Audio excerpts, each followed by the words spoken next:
What's good, everybody? In this video, we are breaking down the top 5 ESPN fantasy football sleepers and steals after the first 100 picks. Number 5 on this list is Kenny Golladay. Kenny Golladay is an absolute specimen of a human being. If you were to create a wide receiver on Madden, you would create him with Kenny Galladay's skill set. 6 foot 4 inches tall, 215 pounds, 4.5 speed, and a 36-inch vertical. Kenny started his 2017 rookie campaign on fire.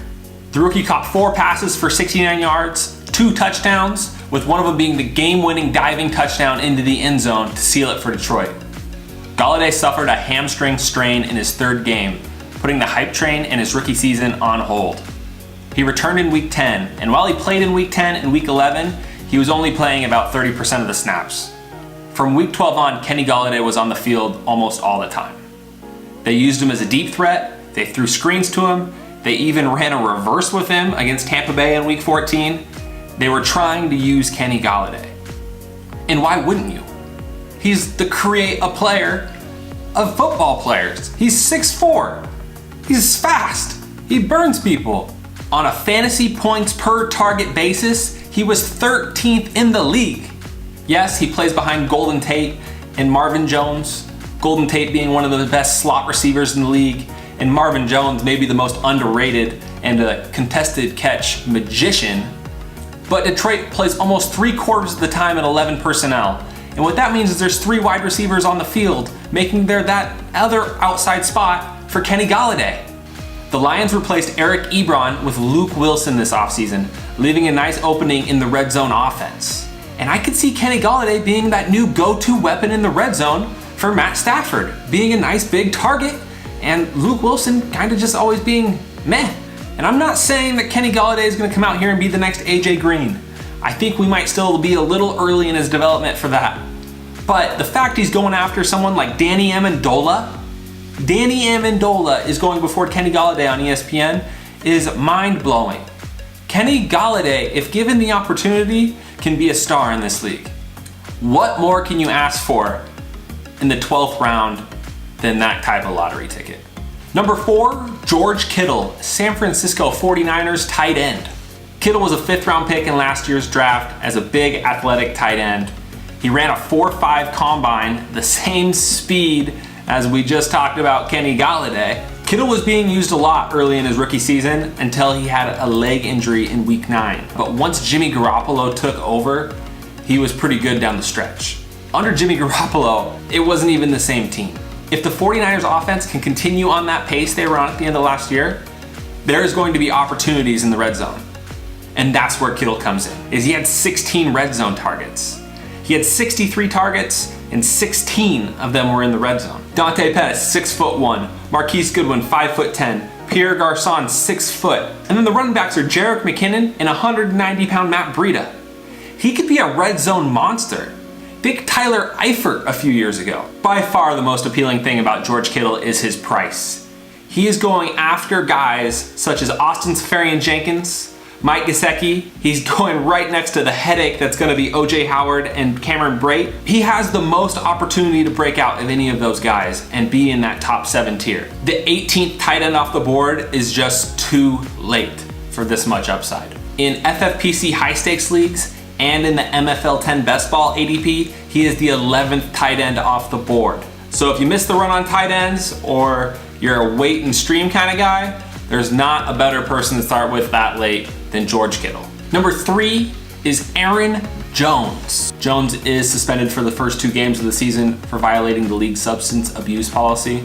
But if you can't get through the first 2 weeks, the easiest 2 weeks to plug and play, then you get bigger problems. Let me tell you why Aaron Jones is on this list.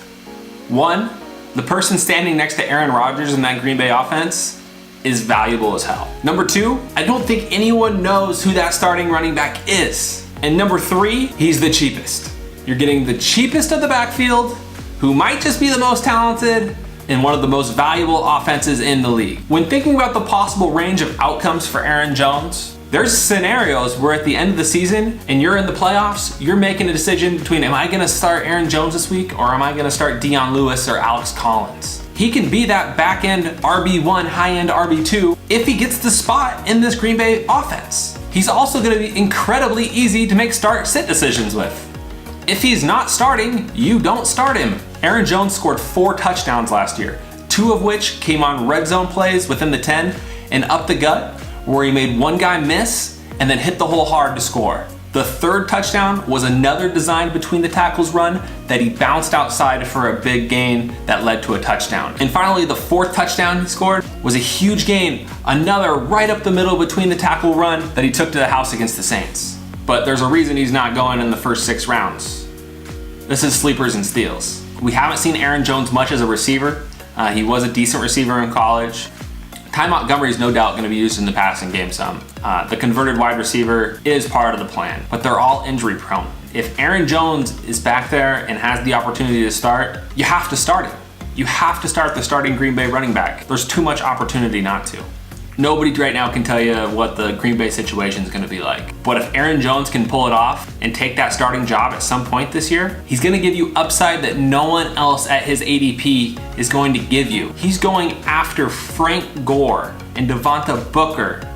He's going right next to James White, Theo Riddick, Doug Martin, and Bilal Powell. None of which can be even thought about as a top 24 running back in any situation. If Aaron Jones pans out, he could be a league winner, going 40 picks earlier in MFL 10s and 30 picks higher in the high stakes world of the FFPC. He's free. If your 13th round pick doesn't work out, you just drop him. No, nothing lost. He's your first candidate to cut anyway, but no one else that late has the upside of Aaron Jones. Number 2 is Chris Thompson, running back for the Washington Redskins. I don't get it. I don't get it. How is Chris Thompson going at the end of the 9th round on ESPN? ESPN is a PPR standard format league. Chris Thompson is going after Tariq Cohen, Marlon Mack, and Kerryon Johnson.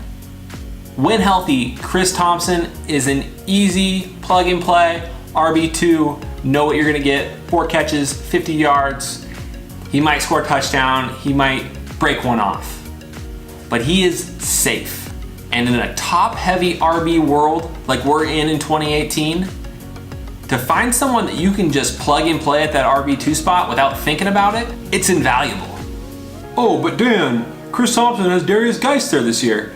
The Redskins have drafted a running back to be that guy for 4 straight years. And Chris Thompson still stands. Last year, Chris Thompson was elite. In the 11 games he played, he averaged 15.5 PPR points per game, and he only had over 9 rushing attempts once. Darius Geis can get his. But Chris Thompson, the elite pass catcher that he is, he's gonna get his too. Other than the Alvin Kamaras of the world, Chris Thompson is as good as it comes out of the backfield. He cannot be covered by a linebacker. And anytime they can get him on one, expect him to be utilized in the passing game.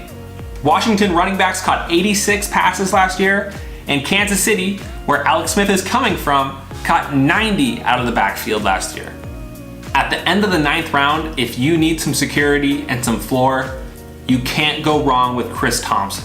As I was writing this, Chris Thompson said after practice that he could start to feel it in his leg, the same leg that was injured last year. So we do need to watch this a little bit. I still love Chris Thompson, and especially at the end of the 9th round, I don't know how you don't. But it's something to watch. If you're watching this and it's week 3 of the preseason and we haven't seen Chris Thompson yet, you can just ignore this. But I haven't seen anything that's gonna make me get off Chris Thompson. You know, guys, this last one, the number 1 sleeper on ESPN just blows my mind. Number 1, Rex Burkhead, Patriots running back. The New England running back group was second to only the New Orleans Saints in fantasy points last year. They averaged 34.4 points per game, almost 7 more points per game than Gurley and the Rams. Who led the league in passing attempts last year? Tom Brady. And that led to the New England backfield catching 126 passes. The short passing game to the running backs was an extension of the run game. The New England backfield totaled up 2,738 all-purpose yards, 25 touchdowns, and 550 fantasy points. If you divide that number by 3, you get 183. 183 fantasy points would have been the RB17 in PPR last year. Rex Burkhead doesn't need the whole pie. He just needs his piece. Now, to say the Patriots are going to repeat 2,700 yards and 25 touchdowns is just crazy. But this is showing the kind of potential in this Tom Brady offense. And when we're starting to look at this Tom Brady offense, you're starting to see a lot of people you don't recognize. The weapons are gone. Gronk, Hogan, Burkhead? In the weeks Rex Burkhead played, James White was useless. You couldn't start James White. He wasn't getting any volume. It was the Dion Lewis and Rex Burkhead show. And now with Sony Michel in town, it's going to be the Sony Michel and Rex Burkhead show. Rex is a steal at this price even as a backup. What if Sony Michel fumbles a couple times and Rex becomes the guy? That pie just keeps getting bigger. Rex has all the opportunity in the world, and for him to be going at pick 114 is insane. Rex is going in the middle of the 6th round on the high stakes scene in the FFPC, in the very beginning of the 6th round on MFLs in best ball. Almost 40 to 50 picks earlier. I'll leave you with this. Think about how good Alvin Kamara was last year on a per touch basis. Insane. Well, only one player in the NFL had a higher fantasy points per route run than Alvin Kamara. And guess who it was? Sexy Rex. Pick him up in the 10th round. Thank you all so much for watching.